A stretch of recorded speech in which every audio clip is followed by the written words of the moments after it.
চৌধুরীহাটে ১০০ জন কৃষককে বিনামূল্যে ভুট্টা বীজ প্রদান। বৃহস্পতিবার সকালে চৌধুরীহাট গ্রাম পঞ্চায়েতের চান্দেরকুঠি এলাকার মোট ১০০ জন কৃষককে বিনামূল্যে ভুট্টা বীজ প্রদান করা হয়। এদিন সেখানে উপস্থিত থেকে কৃষকদের হাতে বিনামূল্যে ভুট্টা বীজ প্রদান করেন দিনাটা ২ নম্বর পঞ্চায়েত সমিতির সভাপতি সুভাষিনী বর্মন। জানা গিয়েছে, এদিন ২ নম্বর পঞ্চায়েত সমিতির উদ্যোগে এদিন বিনামূল্যে ভুট্টা বীজ প্রদান করা হয়।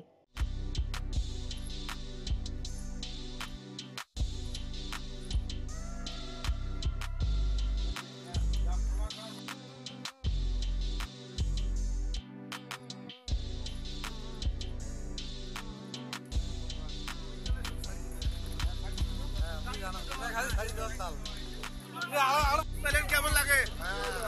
3 বছর থেকে কেমন লাগতেছে? ভালো ভালো না? কত টাকার আসলেন? মেলা টাকা বললো। হ্যাঁ,